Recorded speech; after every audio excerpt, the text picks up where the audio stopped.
everyone. So we're here today to talk about an interesting conversation about white privilege. So I have two lovely ladies, Sarah M, who's from the UK and will be co-presenting with me, and Sarah S, who is from the US. And the reason this has come about is because we're obviously here for the ACES conference, which is organised by Black Economics. And the reason Black Economics came about was to provide positive stories about what is going on in the Black community from a Black perspective. Let's do our introductions. My name is Layla Grant, and I have been working in financial services for the past 9 years. And I have recently become a first-time mother to a newborn son. And that's keeping me very occupied for 2020 while we're in the UK lockdown. So over to you, Sarah M. Thank you, Layla. It's lovely to be here. Thank you. And yeah, as you know, we've known each other for many years. And Since I was born. So I'm a coach and trainer, and I work a lot with systems. So my work is really around systemic work. Which touches on the issue of racism because of the amount of systemic racism there is in our culture, often hidden.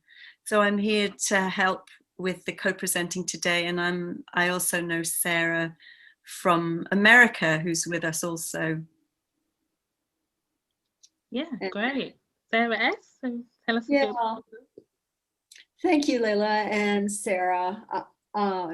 I've known Sarah probably, for about 4 years now or something like that. And I live in New Mexico, Santa Fe, New Mexico. So I can't profess to talk for America or for many Americans. And I've been a therapist for about 35 years. I'm a grandma of 2 young grandchildren, I have a daughter.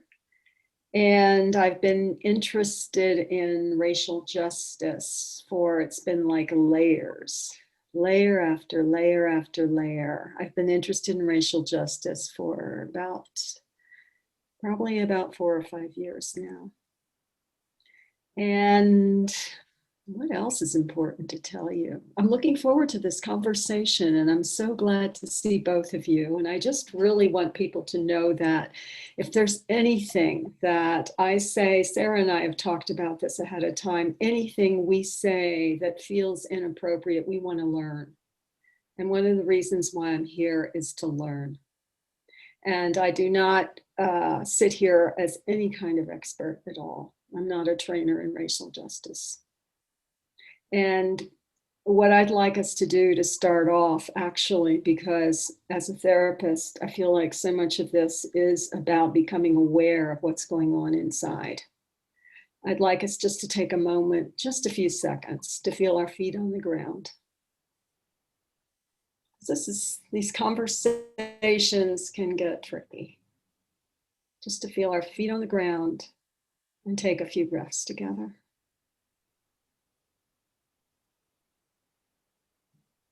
And what I'm experiencing inside is the safety that the 3 of us are creating to have these conversations. Thanks. Thank you. That's great. Okay, so I guess how are things going in the US since we've had Biden come into power? The actual picture is more confusing than that, because the current administration is doing everything and it will continue to do everything it can to throw monkey wrenches into things. And so we've had a couple of sighs of relief. And I, in particular, was relieved to hear the election speeches. And there's still so much going on. In particular, there's a lot going on regarding how COVID is impacting people. And I feel everything is so connected. I think feel like so connected to racial justice, to racism, to politics, to there's nothing that can be separated out. Yeah. So it's pretty crazy here right now. Yeah, it's all come to the forefront, that's for sure. Yeah, yeah. Okay, even in lockdown. Yes, even in lockdown. Yeah. So Sarah, do you want to ask? Yes, thank you. Just before we go forward, I'd just like to say that one of the questions that I imagine some people might be asking is, why are you interviewing two white people when there are so many other people you could be speaking to? And I just wanted to say that from my perspective, it is really important that white people do not turn away, turn a blind eye to the injustices in the system and to the racism that has been kind of put into us through blinding ourselves to things that we haven't seen through our history lessons. It's not Black history, this is our history that we do not know what we did, what the ancestors have done in the past. And we want to very gently and tenderly, with great care, stand with you, knowing that we do not fully understand, but we want to learn. We want to learn. So that's why we're really delighted to be with you, Layla, today, and thank you for the opportunity. Yeah, I think that's a start, isn't it, for us to have a conversation amongst diverse group of friends, just to start the conversation as to, you know, how did we get here and what can we learn from it. So I think it's quite important that, you know, that you guys are at least open to hearing the struggles and the injustices and what we can do to try and build the relations. And let me just add a couple of sentences on that. And actually, why I'm even sitting here, even more deeper place of that, is that I heard that I needed to be here. Because I wake up and I see the world through the eyes of white privilege. It's just part of me. That's how I wake up. I go into the grocery store and I am looked at and I see the world through the eyes of white privilege. And I need to keep on listening inside myself to keep on responding to those cues inside myself that say, show up again, show up again, show up again, learn again, be humble again. And if I'm not, learn how to do that. So responding to Sarah's query as to would I be in this conversation was yes, of course. Great. This is interesting. Really good to hear that. Okay. So the next question was, in terms of the George Floyd event, obviously we all familiar with that. But for those who maybe do not know, it's another Black man that was killed by the police in the US, and it was a case where it brought about a lot of protests across the States, but not only in the States, in the UK, Australia, several countries around the world. So I wanted to know from you guys' point of view, I guess, as to why, like, did it mean anything to you from a white perspective, I guess, in terms of his killing, or what are your thoughts about the whole experience in terms of what Black men, I guess, go through, not just George Floyd, but there's been several cases of this over the years. So it's a case of, how do you think that impacts you?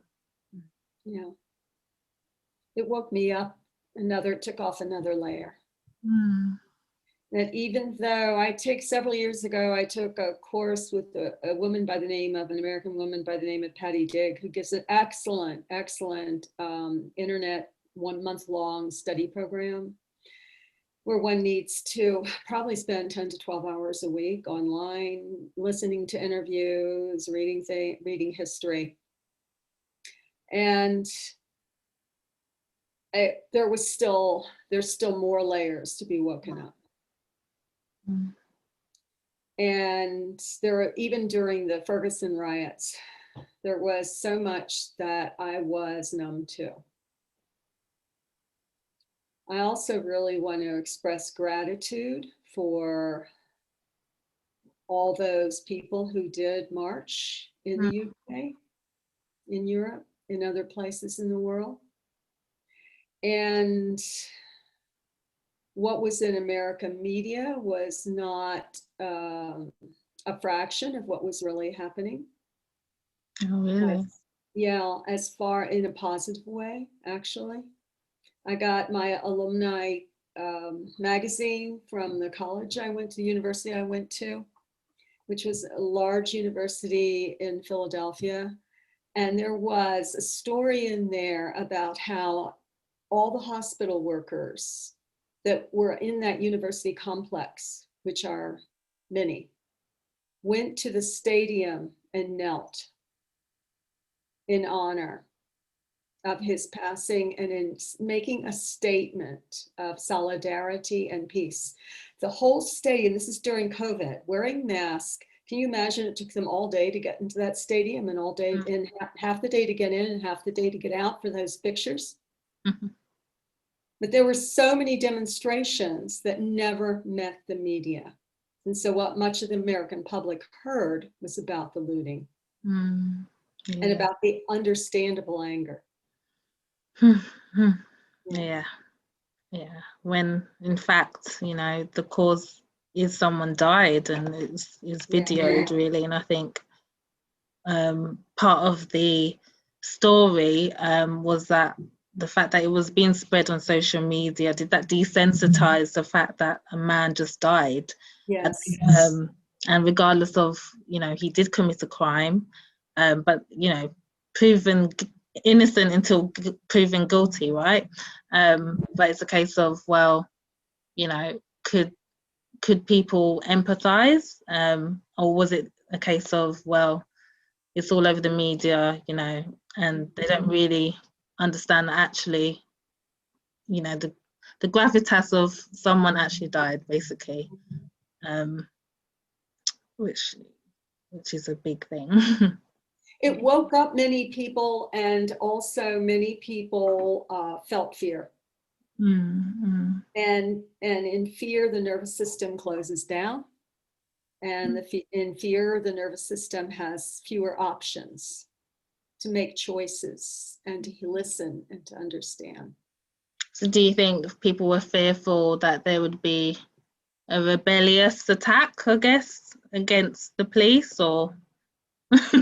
There's so much polarization, and there's so much actually based on not only what we're talking about racial justice and what's going into the body, what's going into the thoughts, what's part of us and our family lineages. There's also so much that's related to media and fake news. I've had friends that I have sent articles from The Guardian who were in fear, who lived two hours away from say Portland, where there were a lot of marches and a lot of protests, who were in fear of someone coming and taking them over or something. And it's misinformation. Yeah, it's about understanding the cause. Yeah, there's a lot of misinformation here. Yeah, and a lot of hope. Yeah, and hope. I agree. Okay, so I think I'd just like to add to that as a mother, that was someone's son. And it wasn't the first time this has happened. And my hope is that we stand together knowing that all the children of this world are our children. All of them are our children, and they all matter. Yeah, Every single one of them. So yeah, just and I agree on that point. It's very important that we know that all children matter. You know, and even if they commit a crime, you know, it's not good to commit a crime. Obviously, we teach them that, but it's also important for them to know that, you know, they shouldn't be killed. You know, unarmed and unclear. That act brings about awareness or information for people to, that act and many other acts, for people to dig further, whether it's watching movies. There's some excellent, 13, for example. There's some excellent, another movie, I'm really trying to remember the name of it, maybe Grace, but it's about a lawyer who moved into the South in the 90s. You know, the banker? No, anyway, whether it's watching some specifically recommended movies, or whether it is reading, whether it is, it's like there are so many acts that are still taking place.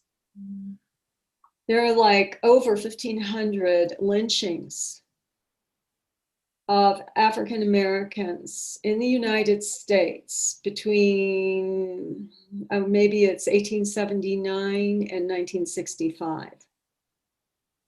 So that there have been many acts that of which there have not been, people have not been made accountable for those acts. That's been based on a history of racism.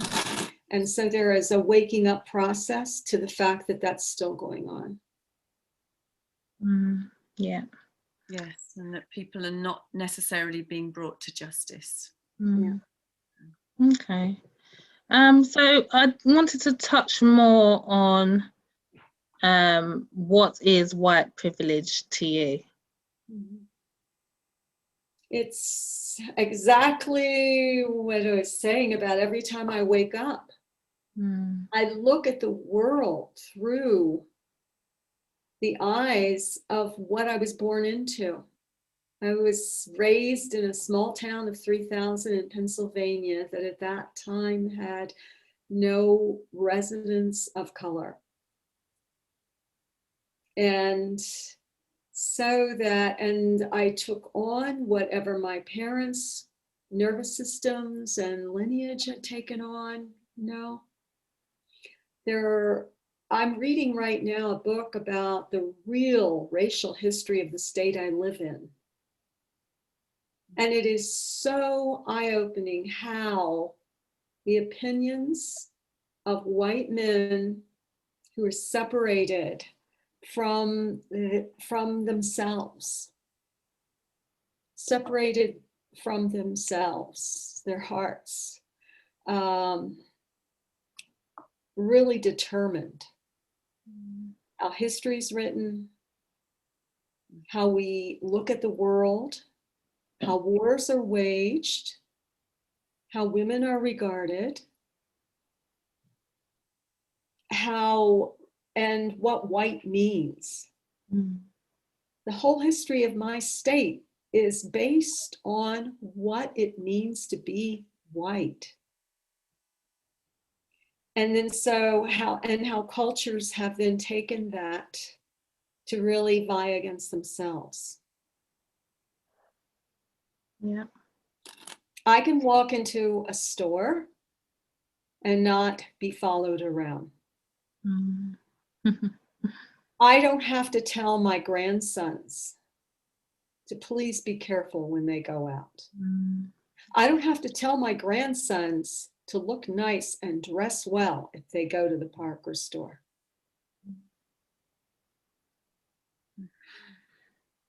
And I guess you're right in the sense that you don't have to experience not wanting to live in a certain place because, you know, people might not like you being in that place. For example, if I wanted my son to moved to the US, you know, I have to think 3 times over as to whether I'd want him to be in the US and what state would be considered safe. Exactly. Yeah, but it also comes down to even when I am in the workplace, I feel like I'm the minority, and people look at me as if, you know, why am I here sometimes, especially in front office roles, where they expect us to be not seen and not heard sometimes.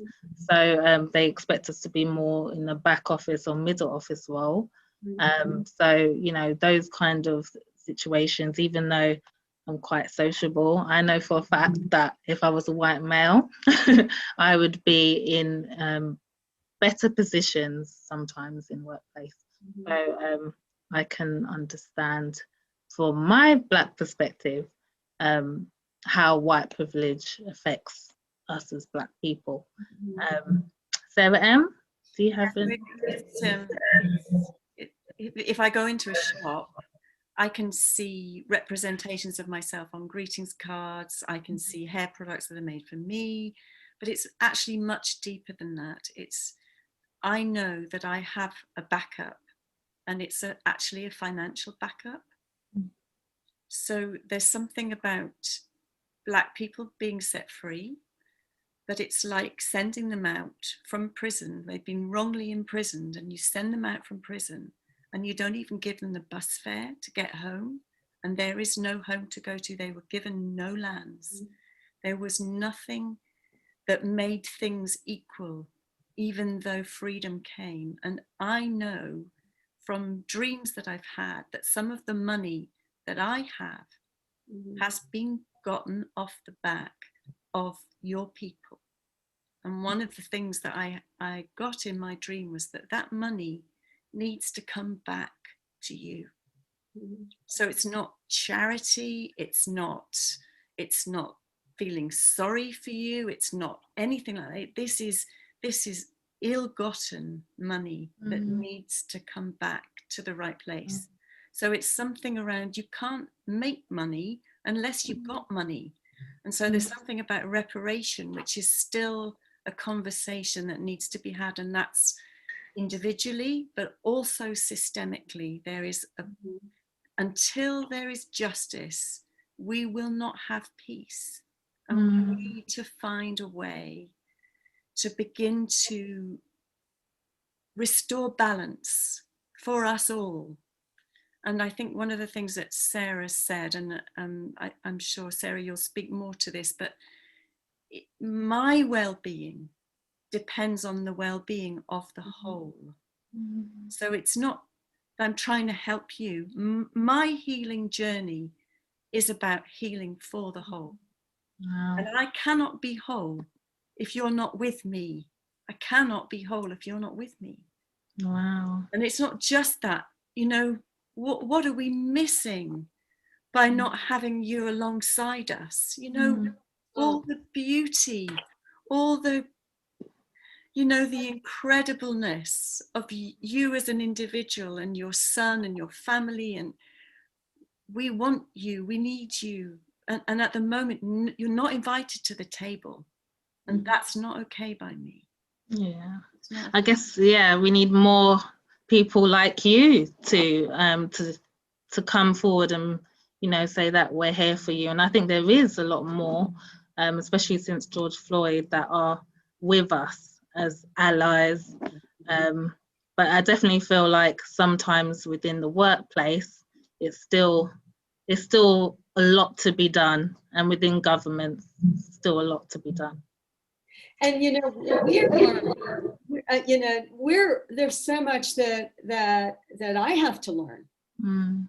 We're all learning too, and I think there's so many things there that was said that was so beautiful, and it's that these conversations are so important. Yeah, and it's a starting point, because there's so much, you know, there's so much that I don't know. There's so many decisions that I make that might not be the proper. We're all so impacted by money. And just to give a small example, referring to something you were talking about, Sarah, I love good chocolate.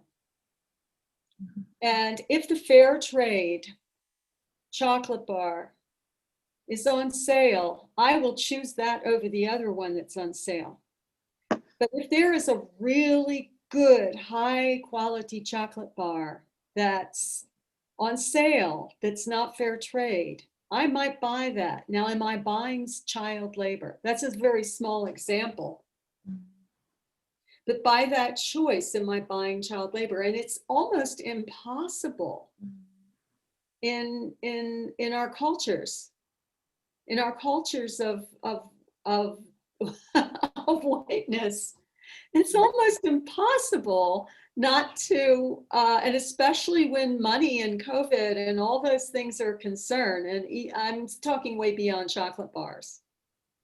Even with good decisions, it's almost impossible to totally not support oppression. Oh, that's a touchy. Touchy issue. Yeah, subject. Yeah. Yeah. Indirectly. Yeah, indirectly. Mm. But it's how to be with the conversations without judgment, with listening, with grounding, with feeling our feet on the ground. And just how to be within these conversations. I think of a forest. I mean, a forest that is diverse is a forest that brings wildlife, is a forest that brings laughter. A forest that has been mowed down and only one tree is growing in it is a forest that we all seen those forests. They're stale. And we need the richness, the creativity, the intelligence of everyone, the hearts of everyone. And that's what our world's depending on to make it. Interesting. Sarah, you're on mute. Just as well. Yeah, I was just thinking about systems. You said it's almost impossible to avoid oppression, but how do we dismantle this system? But also, how do we dismantle ourselves and the things that have got into us that help us to let the status quo continue? And I was thinking about this time feels to me like everything is being turned up and coming out to be seen. And in fact, in a way, we could perhaps thank Trump for that, because he has exposed things that need to be seen, even though they're deeply unpleasant. And I think one of the things that I feel as a white person is that I have to walk towards my shame. So I think it was Martin Luther King that said, that slavery is the black man's burden, but it is the white man's shame. And there's something about having courage to walk towards the shame. And I don't know, Sarah, if you've got any ideas about how we handle shame, or anything that... Yeah. I'm going to show you a book. When I was asked about resources, the first thing I just said is on Black Lives Matter, this beautiful resource page. So it'll have anything you want. But this book, it's called My Grandmother's Hands, Radicalized Trauma and the Pathway to Mending Our Hearts and Bodies by Resmaa Menakem. And there's also two beautiful, if you don't want to read the book, there's two beautiful podcasts by Krista Tippett on Being. And the first step, very frankly, is just watching what's going on inside and grounding and breathing and watching what's reaction and having a friend or a couple of friends to just begin the conversations.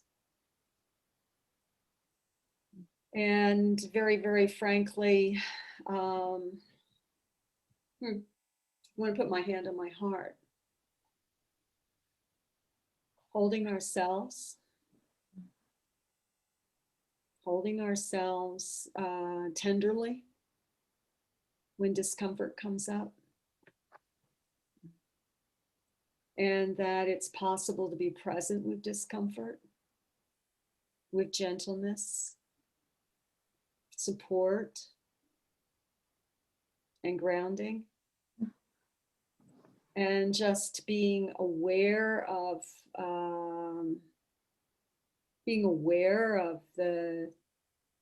the judgments, of the stereotypes that we all have. And noticing in the body how the body is reacting to them. And then really consulting with what would our wise self do. I mean, that's the package that could be spread over a 5-day training. That's the immediate package. And I say that with tenderness. Because it's not about forcing anyone to feel shame, but it is about feeling discomfort. That's a good point. Yeah, it's about creating empathy, isn't it? Yeah, yeah. And empathy for ourselves and empathy for our ancestors, to tell you the truth. Okay. So I know we're running out of time, but it's been a very great conversation with the both of you. And I just want to maybe 30 seconds for you to discuss how you would approach discussing this with your children, your grandchildren, about the things that have been happening this year as the closing remark. So Sarah M, should we start with? Yeah, thank you. Thank you for the opportunity to be with you. It's really great. Yeah, so I am astounded at how aware this next generation seems to be, not just around racial issues, but around sexual issues and all sorts of things, that they don't seem to be stuck in the way that perhaps my generation was. And I'm so grateful for it. It does seem to me like there's a fresh wind blowing, and this is a new chance. Yeah, your son is very clued up. Yeah. But it's not just because of our home, it's because of things that are out there in the environment. I really am hopeful. I know that this is such a long struggle for your people, and I know that it's happened, that there have been times of hope before that have come to nothing. But I'm really hoping that this is the start of a great turning, where things really turn in a way that means that we can never go back. Yeah, me too. For when my son goes up as well, you know, yeah, for him to live and not fear. Yeah. Sarah S? Well, I agree with what you said, Sarah. And I also feel that how every time we model slowing down, we model grounding, we model something that's going to help bring our nervous systems back into awareness so our wise selves can come on. Every time we model our own research in what it means to be an ally, that we're teaching something to those, showing something to those children. Great. Thank you so much for your time. It's been wonderful, and I hope that those who are watching will leave impacted and hope to bring, you know, cultures together from all walks of life, because we really want to see an improvement in everyone's circumstances, not just our own. So thank you for your time, Sarah M and Sarah S, two Sarahs, but yes, they're not related. They just same names, but yeah, it's been wonderful. So yes, enjoy the rest of the conference. Bye everyone. Take care. Bye. Thank you so much, Sarah. Thank you. Take care. You too. Thank you.